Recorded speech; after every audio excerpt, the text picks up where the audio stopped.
Good morning. This is John from the Springs Mennonite Church, and I'm here today to talk with you a little while on Friday before Easter. Now, some places this is called Good Friday. Other places it's called Black Friday.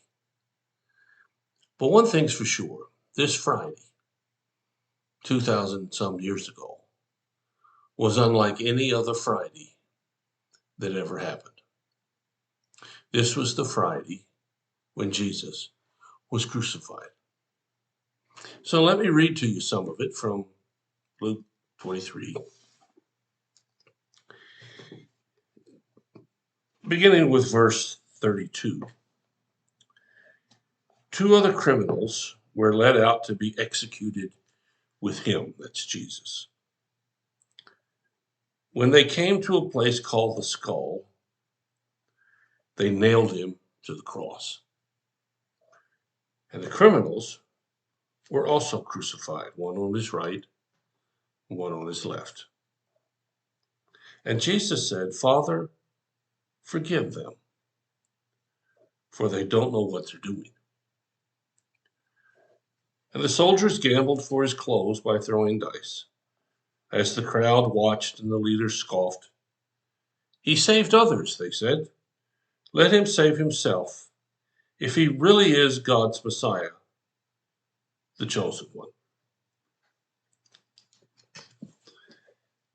Well, today is a special day in the life of Christianity. Really is a special day in the life of the world. But this was the day that Jesus was killed. After all those years of doing some great things, after all those incredible teachings that he gave, on this day, he died. And he was crucified in a horrible, horrible death. There really isn't any way in the world to minimize the pain and the suffering that crucifixion caused. Kind of, it's right up there with some of the worst ways to die. And the two thieves, one on each side of him, knew they were in for the same sentence. But it would be easy to dwell on the darkness of today. Some people do. But I'd like to think of something else. Yes, this is the time when Jesus died. But there's something special here. That's what I'd like to focus on today.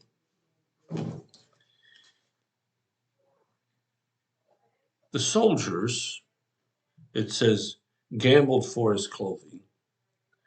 And the crowds and the leaders scoffed and said, "If he really is who he says he is, then let him save himself." You know, I've heard a lot of people over the years say, if God really is God, then he will answer this prayer. Well, God doesn't work on our timelines, our requirements. He doesn't even work on our thinking. And it literally makes no sense for the Messiah to die, at least as we can understand it. And some of you who are listening to me today may not think that it makes any sense either. And you may be one of those who are, as it says, scoffers. But yet, in the midst of this moment, a powerful statement is made here. Jesus says, "Father, forgive them, for they don't know what they are doing."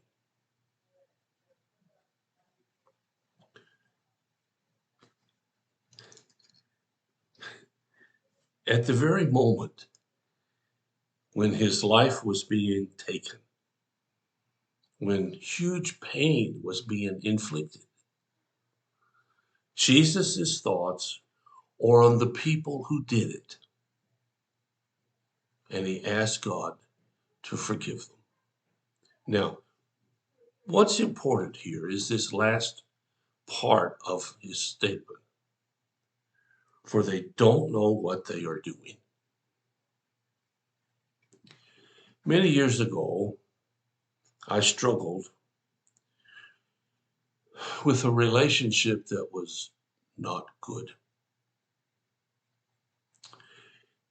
Probably I was at fault for some of it, not most of it.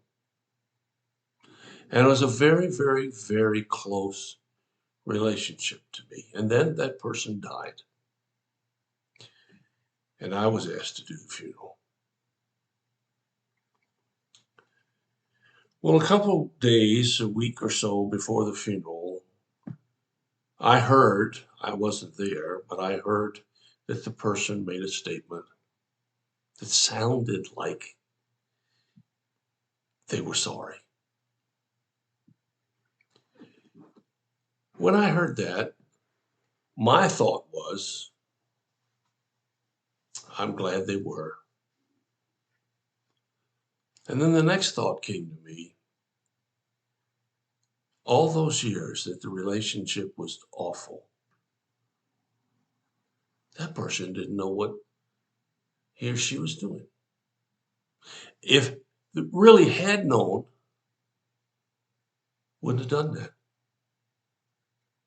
And so I was able to accept this somewhat apology that it was, and I was able to do the funeral.